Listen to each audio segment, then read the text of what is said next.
নমস্কার, কেমন আছেন সবাই? আরও একটি নতুন ভিডিওতে আপনাদের সকলকে স্বাগত জানাই।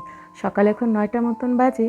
ছোটো মেয়েটির একটি অভ্যাস হয়েছে, খুব সকাল দিয়ে ঘুম থেকে উঠে আবার এই ৯টা নাগাদ একটু ঘুমিয়ে নেয়। যদিও এটা আমার জন্য বেশ ভালোই।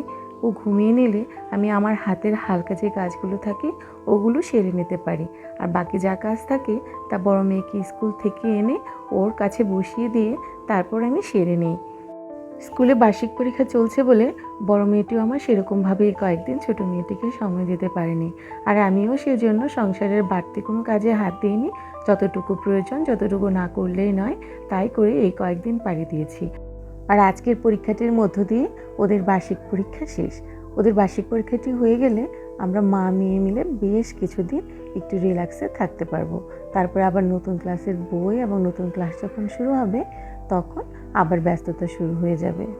বাইরে তো এখন প্রচণ্ড ধুলাবালু, তার মধ্যে বাসাটি হয়েছে আমার একেবারে রাস্তার ধারে, যে কারণে প্রতিদিনই বাধ্যতামূলকভাবে আমাকে ফার্নিচার আর এই খেলনা পুতুল আর খেলনাগুলো পরিষ্কার করতেই হয়। মেয়েরা আবার এগুলো দিয়ে আমার খেলে, এমনিতেই তো ঠান্ডা কাশি ছাড়ে না, তার মধ্যে যদি বাড়তি ডাস্ট অ্যালার্জি যুক্ত হয় তাহলে তো আর কথাটি নেই। হাতে আর খুব বেশি সময় নেই, যেটুকু সময় হাতে পেয়েছিলাম অতটুকু সময়ের মধ্যে একটি রুম গুছিয়ে পরিষ্কার করতে পেরেছি। এবার ছোটো মেয়েটিকে ঘুম থেকে তুলে নিয়ে চলে যাবে স্কুলে। বেলা এখন 11টা মতন বাজে। মেয়ে আমার পরীক্ষা শেষ করে ক্লাসরুম থেকে বের হয়ে বসে আছে। এবার ছোটো বোনটিকে নিয়ে কিছুক্ষণ খেলবে। আজকে আর বাসায় যাওয়ার জন্য খুব বেশি জোরাজুরি করব না, কারণ এরপর তো আবার স্কুল দীর্ঘদিনের জন্য বন্ধ থাকবে। এই স্কুলটি ছাড়া সেরকমভাবে খেলার তো আর জায়গাও নেই, তাই আজকে ওদের যতক্ষণ সময় মন চায় ততক্ষণ সময় ওরা খেলতে পারবে, যদি না আমার ছোটো বাচ্চাটা খুব বেশি জ্বালাতন করে। ওই পরীক্ষা কবে শেষ হবে করে করে মাথাটা আমার একেবারে খেয়ে ফেলছিল, যে পরীক্ষা শেষ হয়ে গেলে আর পড়াশোনা থাকছে না, প্রতিদিন স্কুলে যাওয়ার আর ঝামেলা থাকছে না। কিন্তু আজকে যখন পরীক্ষা শেষ হয়ে গেছে তখন আবার মনটা কেমন খারাপ হয়ে আছে। বলছে যে এই স্কুল ছেড়ে, স্কুলের ক্লাস ছেড়ে এতদিন কীভাবে বাসায় থাকবো, দীর্ঘদিন তো আর বান্ধবীদের সঙ্গে দেখা হবে না। বলুন কীরকম মুশকিল, স্কুল থাকলেও যতটা সমস্যা, স্কুল না থাকলেও আবার তার থেকে বেশি সমস্যা করে। প্রতিদিন স্কুলে আসতে আসতে আমারও একটি অভ্যাসের মতো হয়ে গেছে।